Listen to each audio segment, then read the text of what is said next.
Paano kung ang tanging paraan para pagsisihan niya ang pagkawala mo ay ang tumigil ka sa pag-aalala kung pagsisisihan niya nga ito? Paano kung habang mas hindi mo siya pinapansin, mas ramdam niya ito? Tingnan mo, karamihan sa mga lalaki ay nagkakamali. Iniisip nila na ang habulin, makiusap at patunayan ang sarili ang magbabalik sa kanya. Hindi. Ang ginagawa lang nun ay pinapatibay ang paniniwala niyang siya ang may kontrol, na siya ang premyo, na kailangan mo siya.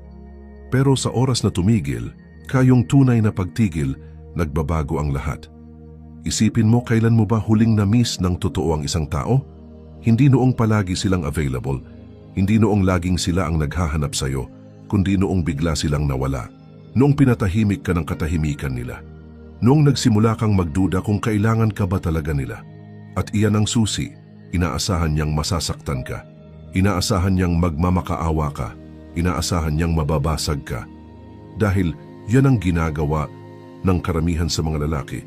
Pero kapag wala kang ginawa, kapag bigla ka na lang nawala na parang hindi siya naging mahalaga, nababahala siya.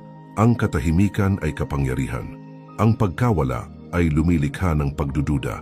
At ang pagdududa, iyan ang binhi ng pagsisisi. Maaring sigurado siya noong umalis siya. Siguradong palagi kang nariyan. Siguradong kung gugustuhin niyang bumalik, maaari niyang gawin yun. Pero sa oras na tigilan mo ang pagpapakain sa ego niya, sa oras na mapagtanto niyang hindi pala siya kasing halaga ng akala niya, nawawasak ang kasiguruhan niya at doon nagsisimulang magbago ang lahat. Dito ka pipili. Hahayaan mo bang ang pagkawasak ng puso ang magtakda kung sino ka?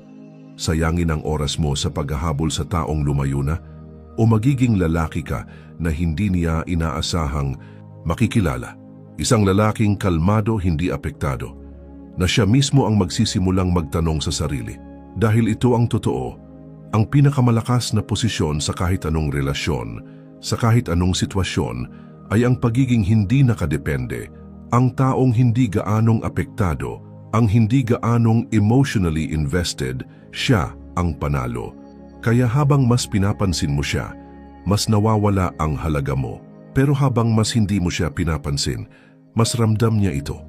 Dahil hindi pinahahalagahan ng tao ang ibinibigay ng libre. Pinahahalagahan nila ang pinaghihirapan.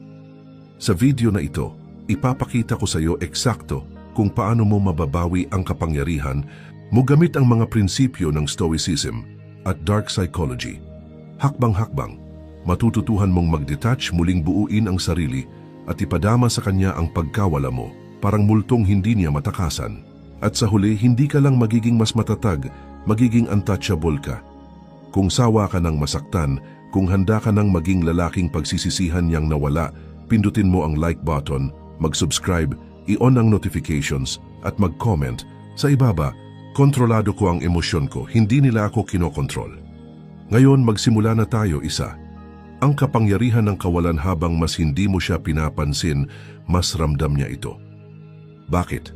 Dahil likas sa tao ang tumugon sa kontraste. Natututo lang tayong pahalagahan ang isang bagay kapag nawala na ito. Isipin mo ang hangin. Hindi mo ito pinapansin hanggat hindi ka nalulunod at naghahabol ng hininga. Ganon din ang atensyon.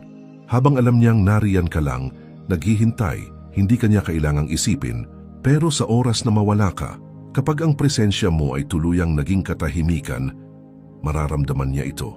Parang may nawawalang bahagi sa buhay niya na hindi niya namalayang ikaw pala ang bumubuo. Sa ngayon, iniisip niyang hawak ka lang niya sa palad niya. Naniniwala siyang kung gugustuhin niyang makipag-ugnayan, magpapakita ka agad. Ang kasiguruhang ito ang dahilan kung bakit nawawala ang atraksyon. Nagiging boring ka, masyado kang predictable. At ang pagiging predictable ay pumapatay sa paghanga. Pero kapag umatras ka, kapag pinutol mo ang atensyong dati niyang inaakala, ay palaging nandyan, may nagbabago. Biglang may puwang at ang utak ng tao ay ayaw ng puwang. Pilit nitong pinupuno ang kakulangan ng mga tanong, pag-aalinlangan at pagsisisi. Tama ba ang naging desisyon ko? Bakit hindi siya nagpaparamdam? Ganun lang ba siya kabilis naka-move on? Mali ba ang pagkakakilala ko sa kanya? sa sandaling tigilan mong pakainin ang ego niya, magsisimula siyang magduda. Magsisimula siyang mag-isip kung mali ba ang pagkakakilala niya sa'yo. At iyan ang simula ng pagkawala niya ng kontrol. Makapangyarihan ang pagkawala dahil lumilikha ito ng kakulangan at ang kakulangan ay lumilikha ng halaga. Kaya nga ang mga luxury brand ay nililimitahan ang kanilang produkto. Bakit sa tingin mo mas mahal ang Rolex kaysa sa ordinaryong relo? Hindi dahil mas mahusay itong magpakita ng oras, kundi dahil bihira ito, dahil hindi lahat ay kayang magkaroon nito. Ganoon din pagdating sa'yo. Kapag masyado kang available, kapag masyado kang madaling maabot, nawawala ang halaga mo. Pero sa oras na maging mailap ka, maging bihira, makikita ka niya sa ibang paraan. Kaya ang unang hakbang sa pagpapadama ng pagkawala mo ay ang kumpletong katahimikan.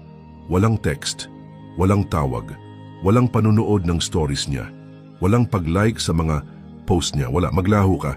At kapag ginawa mo ito, mararamdaman niya ang pagbabago, parang kutsilyong tumarak sa kanya.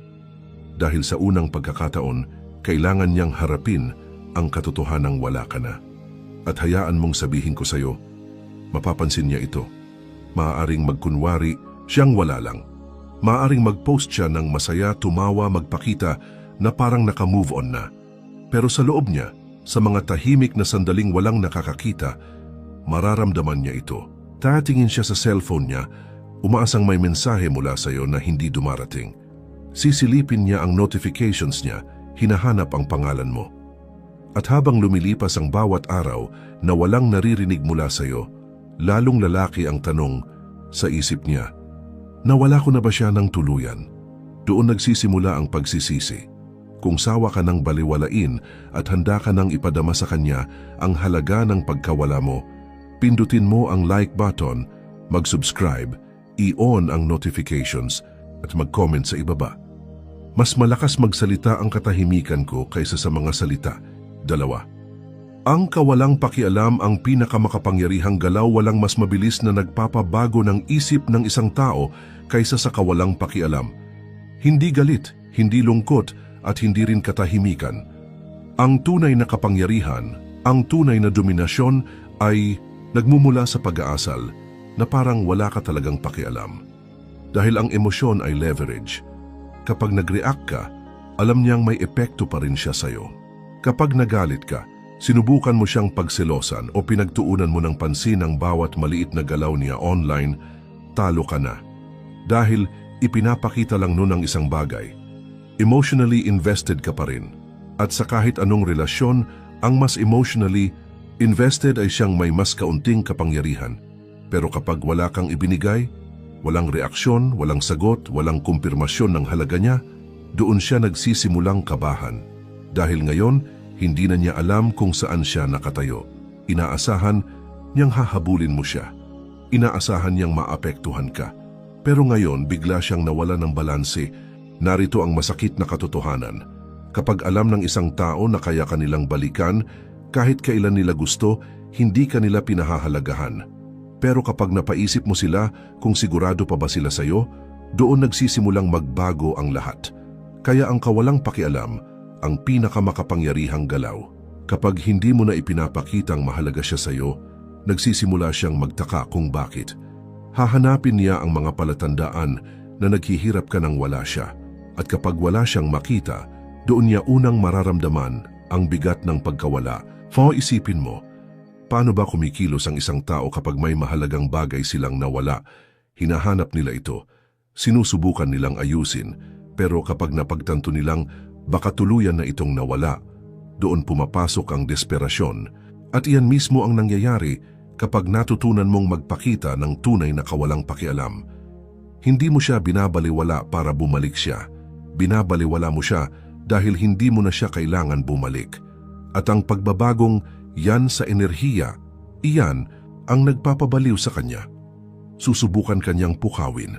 Magpaparamdam siya ng kaunti, isang random na like, isang story na may malabong kahulugan, isang mensahe na tila walang saysay, pero ang totoo'y para lamang tignan kung magre-react ka. Huwag kang padadala. Sa bawat reaksyon mo, nire-reset mo ang laro. Sa bawat pakikipag-engage mo, pinapakita mong may kapangyarihan pa rin siya sa'yo. Kaya ang dapat mong gawin, wala. Manatiling malamig. Ipakita mong wala na siyang halaga at iyan mismo ang magpapaisip sa kanya ng lahat. Kung sawa ka ng laging mag-react, kung handa ka ng bawiin ang kapangyarihan mo, pindutin ang like button, mag-subscribe, i-on ang notifications at mag-comment sa ibaba. Wala akong utang sa nakaraan. 3. Hindi siya ang hinahabol mo, kundi ang pagpapatunay sa sarili mong halaga maging totoo tayo sandali. Siya ba talaga ang gusto mo o ang pakiramdam lang na pinili ka niya? Ang totoo, hindi siya ang hinahabol mo, kundi ang kumpirmasyon na may halaga ka, ang validation na may isang taong may gusto sa'yo. Karamihan sa mga lalaki, hindi ito nare-realize hanggang huli na. Akala nila, puso nila ang wasak dahil sa kanya, pero ang tunay na iniiyakan nila ay ang pakiramdam na binigay niya, ang pakiramdam na sapat sila, na mahalaga sila. At doon nagsisimula ang bitag, dahil kung hindi mo ito matutukoy, paulit-ulit mong hahabulin ang pakiramdam na iyon. Hindi dahil espesyal siya, kundi dahil adik ka na sa ideya ng pagiging enough. Ito ang masakit na katotohanan. Kung talagang minahal mo siya, dapat minahal mo muna ang sarili mo. Pero ano ang nangyari? Ibinigay mo sa kanya ang kapangyarihang tukuyin kung ano ang halaga mo.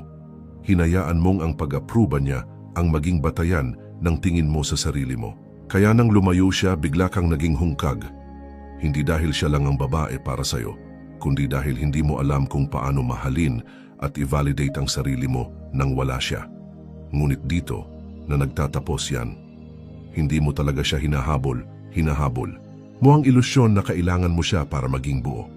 Pero isipin mo ito, ano ang mangyayari kung tumigil ka?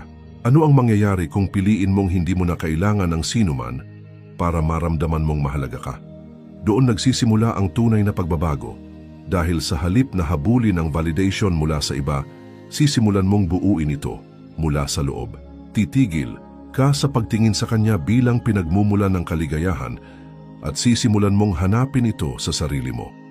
At kapag nangyari iyon, nagiging untouchable ka, hindi dahil wala kang nararamdaman, kundi dahil buo ka na kahit mag-isa. Ito ang hindi madalas sabihin ng mga tao. Mas naaakit ang babae sa lalaking hindi umaasa sa kanila. Hindi dahil gusto nilang balewalain mo sila, kundi dahil ang isang lalaking marunong tumayo sa sariling paa ay tunay na kaakit-akit. Ang lalaking hindi kailangan ng atensyon, pag-apruba o presensya niya para maramdaman ang pagiging kumpleto. Iyan ang lalaking hindi niya kayang alisin sa isip niya. Kaya tigilan mo na ang paghahabol sa pakiramdam ng pagiging pinili. Tigilan mo na ang paghahanap ng halaga sa labas ng sarili mo. Sa oras na maunawaan mong ikaw lang ang tanging taong kailangang mag-apruba sa sarili mo, doon mo mababasag ang paulit-ulit na siklo ng paghabol. At ito ang twist, sa sandaling hindi mo na kailangan ang validation niya, doon naman siya magsisimulang hanapin ang validation mula sa'yo. Kung handa ka nang tumigil sa paghanap ng halaga sa labas, kung handa ka nang maging sarili mong pinagmumulan ng lakas at kumpiyansa, pindutin ang like button, mag-subscribe, i-on ang notifications at mag-comment sa ibaba. Ako ang nagpapatunay ng sarili kong halaga. Wala nang ibang may kapangyarihan kundi ako. 4. Ang kaisipang stoic. Kumalas o masira sa gitna ng sakit. Dalawa lang ang pagpipilian mo. Kumalas o masira. Maaari mong hayaang sirain ka ng sakit na ito, naubusin ang isipan mo, na gawing desperado at mahina ka, o maaari mong gawing gasolina ang sakit na ito para maging mas malakas ka kaysa dati. Ang pagiging stoic ay hindi tungkol sa pagpigil ng emosyon, kundi ang pagmaster nito. Ito ay tungkol sa pag-unawa sa isang simpleng katotohanan. Hindi mo kontrolado ang ibang tao, ang sarili mo lang. Diyan madalas bumagsak ang mga lalaki. Sinasayang nila ang oras sa kakaisip kung bakit siya umalis, sa pag-aanalisa ng bawat salita niya, sa pagka-obses kung naka-move on na ba siya. Hindi iyan ang landas ng isang matatag. Iyan ang landas ng pagkawasak. Dahil bawat segundong ginugol mo sa pag-iisip sa kanya, ay isang segundong hindi mo ginugol sa sarili mong pagbangon. Ang isang lalaking stoic ay hindi humahabol, hindi nagmamakaawa, at hindi naghahanap ng closure. Bakit? Dahil alam niyang ang Tanging bagay na kontrolado niya ay kung paano siya tumutugon. Hindi ang ginagawa ng iba, umalis siya. Ayos lang, hindi mo kontrolado yon. Pero ang reaksyon mo, ang disiplina mo, at ang pag-unlad mo, iyan ang hawak mo. At narito ang irony. Sa sandaling makabisado mo ang detachment, sa sandaling tumigil kang mag-alala kung nagsisisi ba siya o hindi, doon niya ito mararamdaman ng husto. Dahil wala ka na ron, hindi ka na emotionally invested. Hindi ka na kanya, ang pagkalas ay kalayaan. Kalayaan mula sa pangangailangang ma-validate, mula sa paghahabol ng kasagutan, mula sa pagbibigay ng kapangyarihan sa iba para kontrolin ang emosyon mo. Kaya ito ang dapat mong gawin. Itigil mo na ang panunood sa buhay niya mula sa malayo. Itigil muna ang pag-check ng social media niya. Itigil mo na ang pagbuhay sa pwedeng mangyari sana. Dahil bawat sandaling inilalaan mo sa nakaraan ay isang sandaling nawawala para sa hinaharap mo. I-shift mo ang focus mo, mag-gym ka, i-develop mo ang skills mo. Bumuo ka ng buhay na napaka-fulfilling na kahit bumalik man siya o hindi, wala na. Tong saysay, dahil sobrang layo mo na sa dating ikaw, at doon mangyayari ang tunay na power shift kapag napagtanto niyang wala na siyang epekto sa'yo. Kapag nakita niyang hindi ka lang basta nakaligtas nang wala siya, umangat ka. Kung handa ka nang tumigil sa pagdurusa, kung handa ka nang kuhanin muli ang kontrol sa isipan mo, pindutin ang like button, mag-subscribe, i-on ang notifications, at mag-comment sa ibaba. Kontrolado ko ang atensyon ko, at ang atensyon ko ay para sa sarili ko. 5. The reverse chase. Iparamdam mo ang kawalan mo sa ngayon, iniisip niyang siya ang panalo. Iniisip niyang naroon ka lang, tahimik na naghihirap, naghihintay ng pagkakataong patunayan ang halaga mo. Pero ano ang mangyayari kapag baligtarin mo ang istorya? Ano ang mangyayari kapag sa halip na ikaw ang humabol sa kanya, siya ang magsimulang humabol sa'yo? Karamihan sa mga lalaki nagkakamali sa paniniwalang kailangan nilang gumawa ng kung ano para mabawi ang atensyon ng babae. Mali. Ang tunay na galaw ay ang walang gawin. Dahil kapag tuluyan kang nawala, kapag ipinakita mong wala kang kahit anong interes, kapag tinanggal mo ang sarili mo sa mundo niya, ang mismong isipan niya ang magiging kalaban niya. Magsisimula ito sa kuryosidad. Sa una, aakalain niyang magpaparamdam ka rin. Pero kapag hindi mo ginawa, mapapansin niya.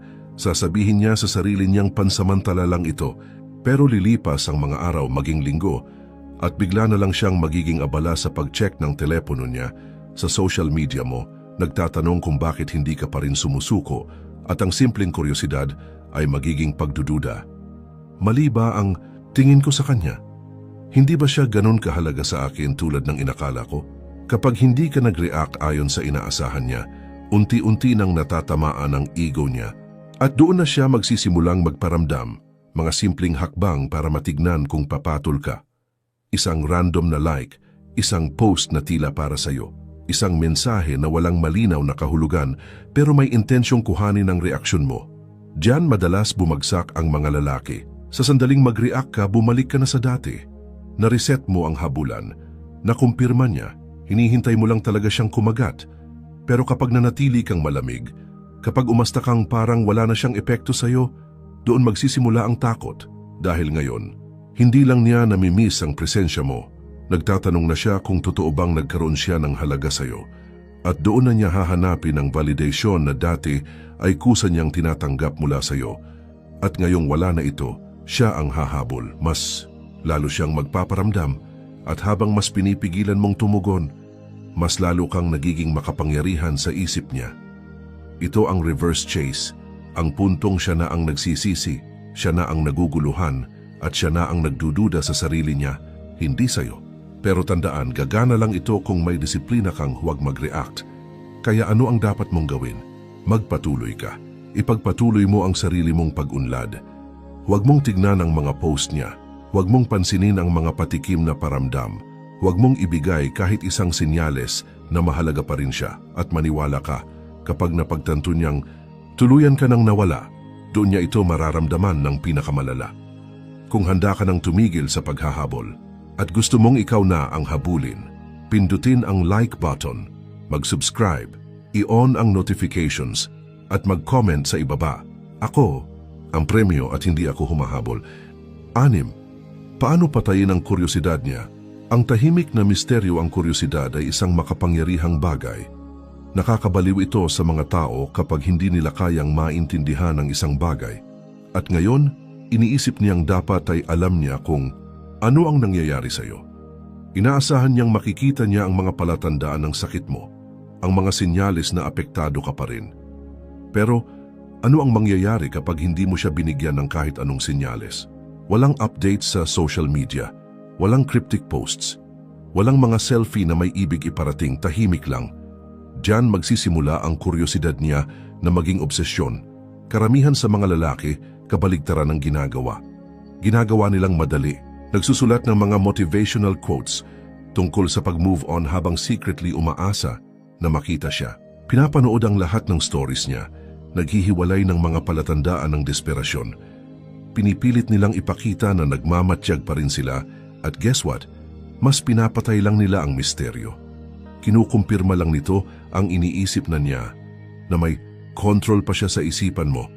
Pero kapag nawala ka, kapag hindi na niya alam kung anong iniisip mo, doon magsisimula ang isip niya laban sa kanya. Tinitignan niya ang profile mo, wala. Tinutanong ang mga mutual friends tungkol sa'yo, walang updates. Hinihintay kanyang magkamali, mag-post ng kahit anong magbibigay sa kanya ng clue, pero hindi mo ginagawa. At iyon ang nagpapalakas ng spiral niya. Dahil ngayon, hindi ka na predictable. Kailangan niyang punan ang mga puwang ng mga tanong sa isip niya. At ang utak ng tao ay ayaw ng hindi natapos na kwento. Kaya anong ginagawa ng utak niya? Nagsisimula itong mag-assume ng pinakamasama. Pinalitan na ba ako? Hindi ba siya apektado? Hindi ba ako kasing mahalaga tulad ng iniisip ko? Kapag nagsimula, siyang magtanong sa sarili niya ng mga ganitong katanungan, ang kapangyarihan ay lumilipat sa iyo. Kaya nga, mas malakas ang tahimik na katahimikan kaysa sa kahit anong salita na maaring sabihin mo. Kaya nga mas makapangyarihan ang misteryo kaysa sa atensyon. Kapag ikaw ay naging isang hindi kilalang variable, kapag hindi niya alam kung nasaan ka o kung ano ang iniisip mo, doon magsisimula niyang maramdaman ang kawalan ng iyong presensya at doon siya magsisimulang maghanap ng mga sagot. Kung handa ka nang iparamdam sa kanya ang iyong kawalan na parang isang multo na hindi niya kayang alisin, pindutin ang like button, mag-subscribe, iyon ang notifications at mag-comment sa ibaba. Ang aking katahimikan ay lumilikha ng kapangyarihan. 7. Pagkontrol sa emosyon. Huwag ipakita na apektado ka ang sandaling hayaang kontrolin ka ng iyong emosyon, matatalo ka na. Wala nang halaga kung gaano ka nakalakas, kung gaano ka nakatatag, kung makita niyang nanghihina ka, kung makikita niya ang kahit isang palatandaan ng kahinaan, alam niyang may kontrol pa rin siya sa iyo. At ito ang isang bagay na hindi mo kailanman dapat payagan. Dahil narito ang katotohanan, subukin ka niya. Gagawa siya ng mga bagay upang makita kung magre-react ka. Baka mag-post siya ng isang bagay na para talagang magpasakit ng puso mo. Baka makipag-ugnayan siya ng bigla para lang makita kung kakagat ka. Baka magpanggap siya na naka-move on na para mag-trigger ng reaksyon mula sa iyo. Pero ikaw, mananatili kang hindi matitinag. Ang pagkontrol sa emosyon ay isang nakamamatay na sandata. Ginugulo nito ang mga tao kapag hindi nila mabasa ang nararamdaman mo, kapag inaasahan nilang mag-react ka pero wala silang makikita. Na-stress sila dahil ngayon sila na ang nakakaramdam ng kalituhan. Sila na ang naguguluhan kung ano ang nangyayari sa isipan mo at doon magsisimula ang pagbabago ng kapangyarihan.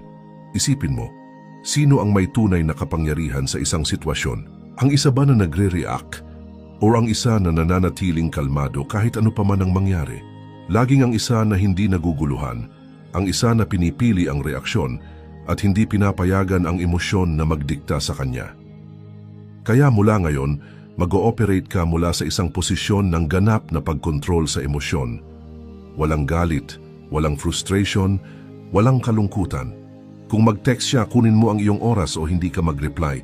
Kung susubukan niyang gawing seloso ka, magkunwaring hindi mo siya pinansin. Kung magtangkang makipag-away, iwasan mong makipag-engage. Dahil sa sandaling ipakita mong hindi ka na apektado ng anumang ginagawa niya, mararamdaman niya ito. Magsisimula Siyang mapagtanto na ang version mo na nakilala niya, yung laging nagpapakita ng labis na pagpapahalaga, yung laging kailangan ng validation niya ay nawala na. At doon magsisimula ang pagsisisi. Dahil ngayon nakikisalamuha siya sa isang lalaking hindi na kayang galawin, isang lalaking hindi na nagre-react, isang lalaking hindi na kailangan siya. Kung handa ka nang maging immune sa mga mind games, kung tapos ka na sa pagpapadala ng emosyon, pindutin ang like button, mag-subscribe, i-turn on ang notifications at mag-comment sa ibaba. Ang aking mga emosyon ay nagsisilbi sa akin, hindi ko sila pinaglilingkuran.